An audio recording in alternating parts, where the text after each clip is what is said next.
जंगल में बहुत तेज बारिश होने लगी।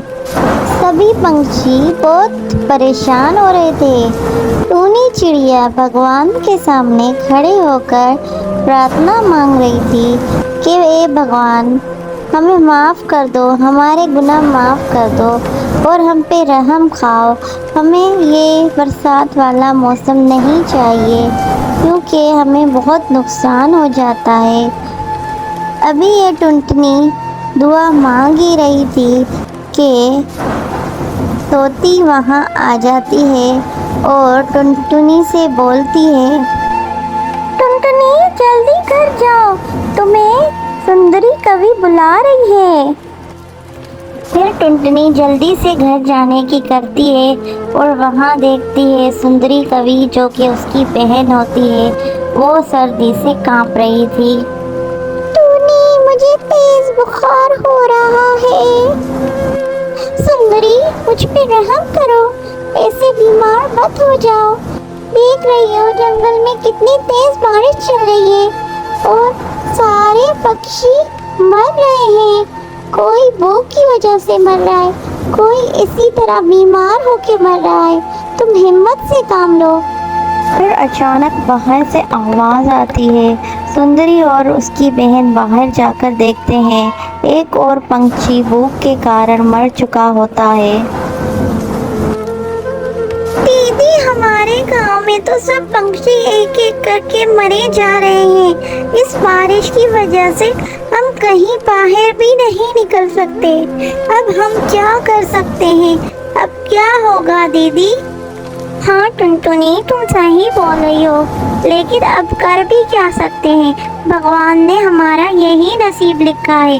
भला तो उस चील भाई का हो जो हमें इस बारिश के मौसम में भी खाना दे रहा है।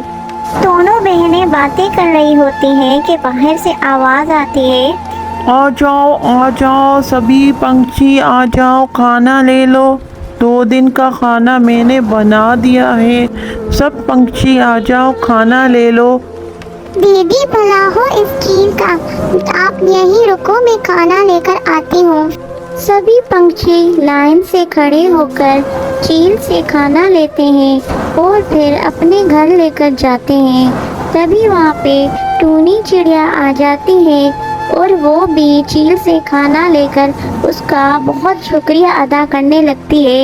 चील भाई, तुम्हारा बहुत शुक्रिया, तुम इतनी बारिश के मौसम में भी हमें खाना दे रही हो। नहीं टुनटुनी बहन, शुक्रिया की कोई बात नहीं। ये तो मेरा फर्ज है दूसरों का ख्याल रखना। फिर टुनटुनी भी अपना खाना लेकर अपनी बहन के पास चली जाती है और अपनी बहन से बोलती है, आ जाओ दीदी, मिलकर खाना खाते हैं। तभी वहाँ से अचानक आवाज़ आने लगती है, ए भगवान, अब कौन मर गया? ये कौन है? मुझे तो चील भाई लग रहे हैं। टुनटुनी, तुम जरा देख कर तो आओ। अरे हाँ सुंदरी बहन, मैं अभी जाकर देख के आती हूँ, ये क्या हो गया? फिर टुनटुनी जाकर देखती है तो वो चील ही होता है जो दिल के दौरे की वजह से मर चुका हुआ होता है। फिर टुनटुनी बोलती है, चील भैया, तुमने ये क्या कर दिया? तुम इतनी जल्दी क्यों चले गए? तुमने तो हमें खाना देने का वादा किया था, अब हमारा क्या होगा? बाहर तेज बारिश के कारण चील का अंतिम संस्कार कैसे किया जाए, सारे पंछी इसी बात में उलझे रहते हैं कि आखिर चील का अंतिम संस्कार कैसे किया जाए। फिर वो सोचने लगते हैं, अगर हम इसका अंतिम संस्कार नहीं करेंगे तो इसमें से बू आने लगेगी। फिर आखिरकार वो जैसे तैसे करके चील का अंतिम संस्कार कर देते हैं।